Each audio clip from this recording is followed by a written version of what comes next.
Salut à toi, j'espère que tu vas bien. Aujourd'hui, on se retrouve dans un nouvel épisode pour débutants. J'espère que ce type de vidéo te plaît. Aujourd'hui, on va parler de sécurité. Sécurité sur un terrarium. Sécurité pour tes reptiles. Je vais essayer de faire une vidéo très courte, très condensée pour t'expliquer comment sécuriser ton terrarium à moindre coût et être sûr que ton serpent ne parte pas. Vous êtes souvent à me dire, ouais, mes serpents s'enfuient, mes serpents se sont échappés, ils ont ouvert la vitre. Il faut trouver une solution pour que vos serpents restent dans leur terrarium. Je n'ai jamais de serpent qui s'enfuit parce que j'ai des sécurités à chaque terrarium. Je vais vous parler de plusieurs systèmes. Après, à vous de choisir celui qui vous plaira, celui qui vous conviendra, adapté aussi au type de rack ou de terrarium que vous aurez. Donc les amis, aujourd'hui on va parler de 3 systèmes principaux que j'utilise pour mes terrariums et une méthode que j'utilise pour oublier de les fermer. Donc la première méthode, vous la connaissez toutes, c'est le cadenas à clé. Voilà, donc ça c'est super pour les terrariums à vitre. Derrière, vous venez fixer sur votre vitre, il n'y a aucun souci. Vous avez votre clé et ça marche très bien. Il y a d'autres systèmes de ce type avec aimant sur la vitre ou avec des clips. Voilà, moi je vous parle de ceux que j'utilise parce que je ne vais pas vous parler de quelque chose que je n'utilise pas. Vous prenez ça, ça vaut 6-7 €, ça vaut pas cher et c'est très sécurisé. Essayez de les prendre avec double visserie et avec des caoutchoucs. C'est important, ça a une meilleure tenue. Celles qui n'ont qu'une seule vis, elles tiennent pas terrible. Il faut savoir que logiquement, si vous prenez de la qualité, les clés utilisent qu'une seule serrure. Deuxième astuce, les coins. Au lieu de vous ruiner en coin, vous allez chez votre collègue carreleur, chez un carreleur, quel qu'il soit, et vous lui demandez s'il peut vous passer une dizaine de coins. Ces coins, je les utilise pour les boîtes, pour les racks, je les utilise aussi pour les vitres, si vraiment j'ai besoin. Clac, il y a un cran dessus qui va vous bloquer la vitre, et là, ça empêche la vitre de coulisser. Je suis pas fan des coins dans les vitres, je suis anti ça, on va dire, mais voilà, principalement, vous pouvez utiliser ça. Pour les boîtes principalement ou pour les racks, c'est super intéressant et c'est pas cher du tout. Ensuite, comme vous le savez, j'avais fait un tuto, je vais vous montrer ça juste après, avec les tiges filetées. Donc, quel est le but de la tige filetée? Alors, la tige filetée, j'ai trouvé ce procédé un jour comme ça, parce que je voyais tout le monde faire le système avec le bout de fil de fer. Je trouvais ça dégueulasse, en fait, tout simplement.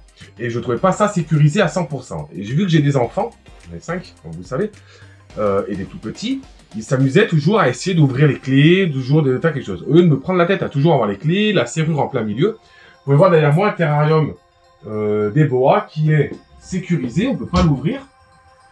Et on a une serrure transparente, elle est invisible. La serrure est là. Je t'emmène avec moi. La serrure, elle est là. Regarde, je ne peux pas l'attraper.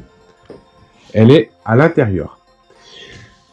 Ce qu'il faut faire tout simplement, c'est que tu plaques ta vitre à droite, tu plaques ta vitre à gauche. Tu as une feuillure ici et tu as une feuillure derrière. Il faut couper une tige filetée pile avec 2 mm de moins de ta vitre au bout de ton morceau de bois ou de ta vitre. Ce qui permettra tout simplement avec cet ustensile, un aimant que tu achètes pour 5 ou 6 €, de venir aimanter,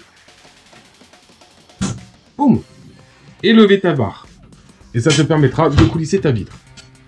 Tu refermes ta vitre, tu remets ta barre. L'avantage de ce système, en plus d'être pas cher, te permet, une fois que ta vitre est fermée et que tu as remis ta barre, de savoir que ta vitre est bien fermée.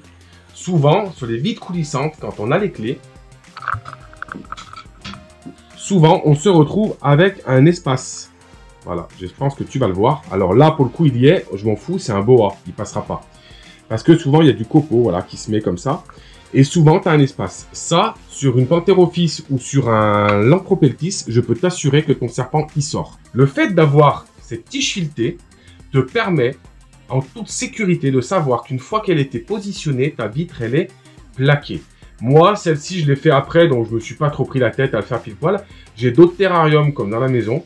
La tige filetée coupée pile poil. Donc, quand ma tige filetée, si ça force et qu'elle n'y est pas, c'est qu'il y a quelque chose au bout qui bloque. Pour moi, ça reste la meilleure sécurité. Ensuite, nous allons avoir les portes à battant. Alors, les portes à battant, vous allez avoir plusieurs styles. Vous allez avoir ce style de porte avec d'Exoterra, avec un petit loquet. Donc, une fois que c'est fermé, logiquement, vous faites un test, elle est bloquée. Bon, moi, je mets ça, c'est pour me rappeler que j'ai fermé mon terrarium, tout simplement. Parce que si je ferme ce cadenas, je peux quand même ouvrir. Et ensuite, vous avez ce système. Ce système qui, je trouve, est très mal fait. Tout simplement parce que... Alors, il est bien fait dans le sens où il faut baisser ça. Quand ils sont fermés. Mais par contre, je suis pas fan. C'est pas le meilleur système qui est. Par contre, pour me rappeler qu'ils sont fermés, tout simplement, je coupe un bout de fil rouge et je viens le glisser dedans, comme ça. Moi, je sais que du moment où j'ai mis ce truc rouge, mon terrarium est fermé. Il n'est pas en position bloquée ou la vitre un peu en travers.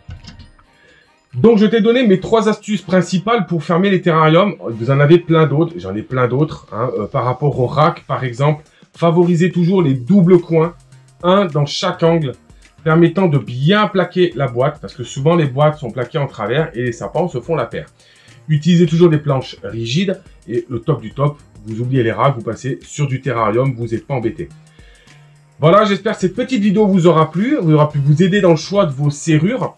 En tout cas, n'hésitez pas, si vous avez des questions, à les mettre en commentaire. Et je vous dis à la prochaine. Ciao, ciao!